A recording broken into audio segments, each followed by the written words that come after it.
Selamat pagi. Oke, bagaimana kabarnya hari ini? Semoga sehat semuanya. Dan selamat sudah naik ke kelas 8. Oke, kemarin kelas 7, sekarang masuk kelas 8. Oke, selamat bertemu dengan model pembelajaran daring di sini dengan jarak jauh tentunya. Oke, yang kenal dengan suara saya atau tidak kenal, monggo. Yang penting ini nanti materi yang akan saya sampaikan semoga bermanfaat.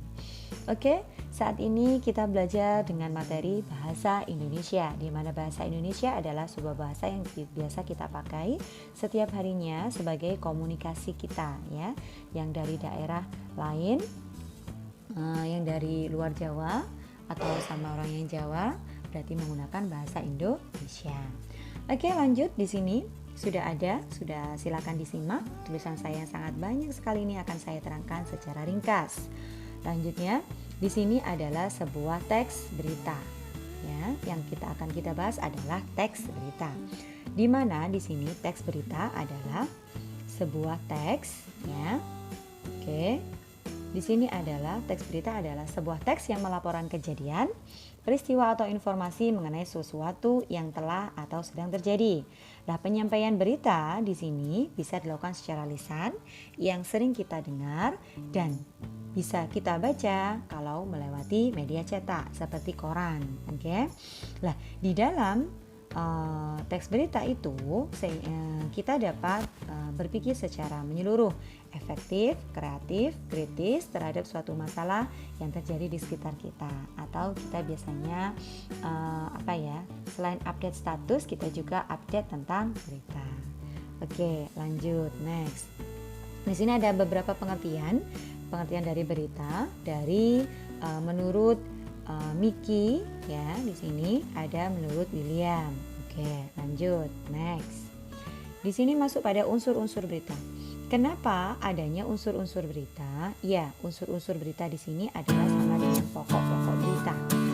Sesuatu yang pokok dalam sebuah berita.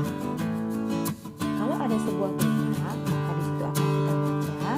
Setelah kita baca, pasti hal yang kita cari adalah dari unsur-unsur beritanya, atau disebut dengan pokok-pokok berita. Disebut dengan 5W plus 1H dalam bahasa Inggris. Kalau di dalam bahasa Indonesia, kita biasanya menggunakan adik, simba. Nah, itu adalah pelajaran kelas waktu di MI atau di SD, ya. Oke, terima kasih. Lanjutnya, saya terangkan 5W plus 1H terdiri apa saja. Di situ satu what, ya, menanyakan tentang apa. Who menanyakan tentang siapa, ya. Untuk what biasanya berisi pertanyaan yang dapat menjawab pertanyaan apa. Untuk who biasanya tentang orang-orang yang terlibat pada peristiwa. Biasanya siapakah yang ada dalam kejadian tersebut, ya. Terus kalau what biasanya apa yang disampaikan pada berita tersebut atau apa isi dari berita tersebut. Lanjut, sekarang kita ke when. Oke. When menyebutkan makna kata waktu. Kapankah peristiwa itu terjadi atau kapankah kejadian itu terjadi? Untuk where di sini tentang tempat kejadian. Di manakah kejadian itu terjadi atau peristiwa itu terjadi? Untuk why berarti alasan mengapa peristiwa itu bisa terjadi. Nah, terus yang terakhir adalah how, bagaimana peristiwa itu bisa terjadi atau bagaimana peristiwa itu bisa timbul. Oke, lanjut, next. Kita masuk pada unsur-unsur dalam pembuatan berita. Dalam membuat berita, di situ kita harus aktual. Oke, apa itu aktual? Adalah terkini, terbaru, terhangat, berarti harus baru. Yang kedua, faktual, berarti harus berisi tentang sesuatu yang benar-benar terjadi, yaitu bersifat fakta, bukan opini. Oke. Unsur terpenting ini, disinilah unsur yang paling pentingnya, ya. Dimana di situ nanti adanya tokoh yang penting atau memiliki kapasitas yang telah diakui oleh masyarakat, ya. Bisa ada atau tidak untuknya. Untuk yang terakhir adalah unsur menarik. Kenapa disebut dengan unsur menarik?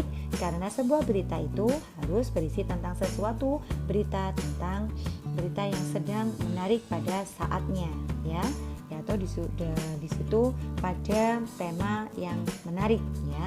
Contohnya sekarang ini adalah temanya adalah pembelajaran daring ya. Apa itu pembelajaran daring, luring dan lain-lainnya. Nah, itu berarti adalah harus menarik.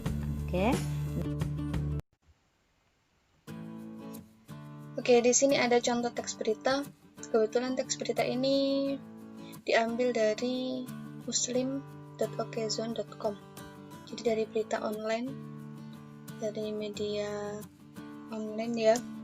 Jadi informasi atau berita kita bisa mencarinya di media elektronik seperti TV, radio, komputer, laptop. Kalau media cetak itu kita bisa temukan di koran, kemudian di buletin atau majalah.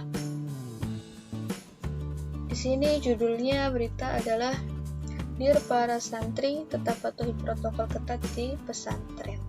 Jadi berdasarkan judul berita ini kira-kira isinya tentang apa ya? Nah, isinya pasti tentang pesantren, santri, dan bagaimana penerapan protokol kesehatan di pesantren itu. Ya, ini bisa kalian baca. Kalau dirasa terlalu cepat, kalian bisa mempost dulu video ini.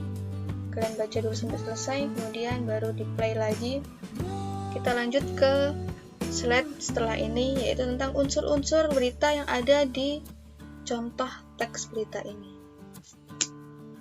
Ya, unsur-unsur teks berita berdasarkan berita tersebut. Berdasarkan berita di atas tadi ya. Ada 5W1H. What? Apa yang terjadi? Nah, yang terjadi adalah gugus tugas percepatan penanganan COVID tetap menekankan kepada segenap aktivitas pesantren agar menerapkan protokol kesehatan secara ketat. Lian Wu atau siapa yang terlibat dalam berita itu? Di sini ada Wakil Bupati Temanggung, yaitu Ibnu Heri Wibowo. When? Kapan? Kapan berita ini terjadi? Kapan peristiwa ini terjadi? Atau kapan bupati ini diwawancara misalnya. Contoh di sini Rabu 15 Juli 2020. Where? Atau di mana? Di mana terjadinya peristiwa? Misalnya Kabupaten Temanggung. Dan why? Atau mengapa? Berarti nanti pernyataannya berisi alasan. Mengapa pemerintah daerah Kabupaten Temanggung khususnya ini ya, mengapa gugus tugas percepatan penanganan COVID Kabupaten Temanggung menekankan ini kepada aktivitas pesantren? Jawabannya ini, pesantren sudah mulai aktif dalam pembelajaran, harus turut mendukung Temanggung menuju zona hijau. Jadi ada tujuan, ada alasan yang ingin dicapai. Kemudian how? Bagaimana cara pesantren untuk mendukung Temanggung? Bagaimana cara pesantren untuk mendukung Temanggung menuju zona hijau? Nah, caranya ini dengan disiplin menerapkan protokol kesehatan, jaga jarak, harus ada sirkulasi udara di ruangan, dan memakai masker. Nah, itu kira-kira unsur-unsur yang ada di contoh teks berita di atas. Ya, di sini ada yang ditanyakan. Ya, mungkin kalian bisa melihat koran, membaca majalah,